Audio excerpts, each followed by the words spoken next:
Cameroun. Nous, on reste ensemble. Nous allons poursuivre tout de suite avec les sujets d'actualité. Et c'est Steve Gabin-Nguena qui a parcouru pour nous toute l'Afrique pour nous donner quelques sujets d'actualité dans quelques brèves. Bienvenue dans l'actu sport de la semaine. En athlétisme, Oscar Pistorius a été libéré sous caution.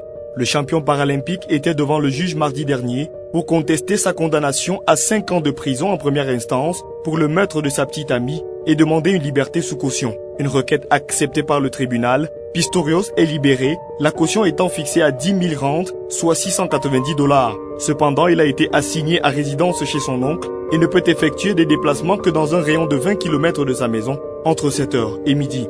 La prochaine audience est fixée au 16 avril 2016. Pistorius attend désormais d'être fixé sur sa nouvelle peine.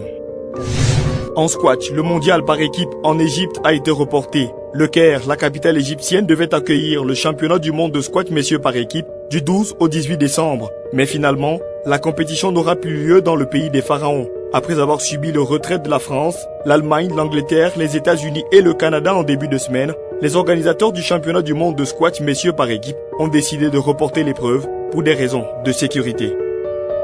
Volleyball, Amr El-Wani va encore diriger la Confédération africaine de volleyball pour les 4 prochaines années. L'Égyptien a été reconduit lors des élections de l'instance qui ont eu lieu la semaine dernière à Alger. Avec 33 voix, le président s'est imposé devant le Tchadien Idriss Dokoni et le Burkinabé David Kabori. El-Wani, en poste depuis 2001, restera donc président de la Confédération africaine de volleyball jusqu'en 2019.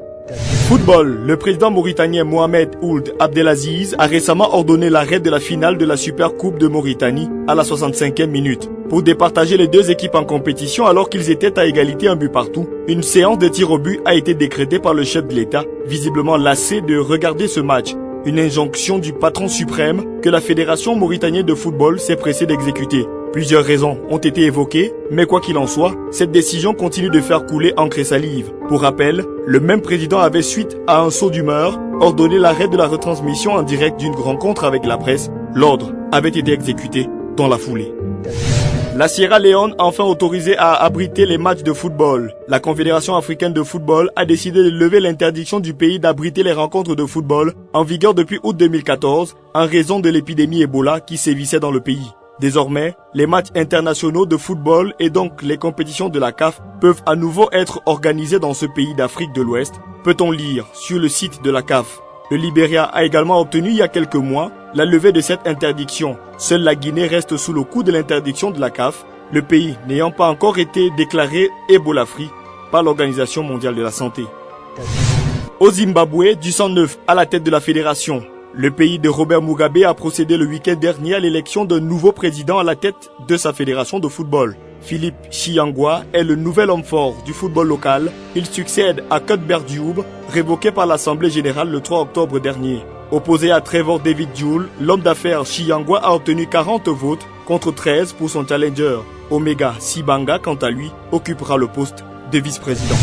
Au Togo, un nouveau comité de normalisation voit le jour. À l'issue de la réunion de son comité exécutif, la FIFA a décidé de mettre en place un nouveau comité de normalisation à la tête de la Fédération togolaise de football qui aura pour mission d'assurer l'adoption des statuts et l'organisation d'élections d'ici au 20 février 2016. Ce comité de 10 membres remplace celui dirigé depuis décembre 2014 par Antoine Folly, mais qui aura échoué dans ses missions. La nouvelle équipe fonctionnera comme une commission électorale dont les décisions seront définitives et contraignantes.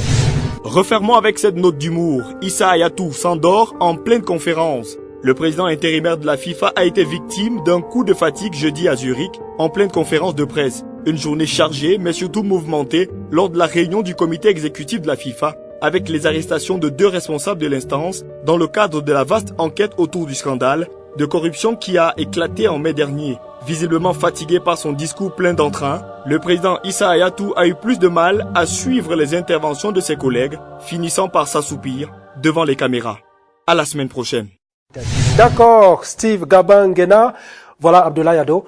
Généralement, on ne commande pas le cahier de l'actu de Steve Nguena, mais je vous permets, puisque vous avez acquiescé un petit sourire. Lorsqu'on parle de Issa Hayatou, il est, je suppose, très proche de vous. Vous étant proche de l'Africa Foot, c'est quand même difficile de voir un responsable s'assoupir à ce niveau, non?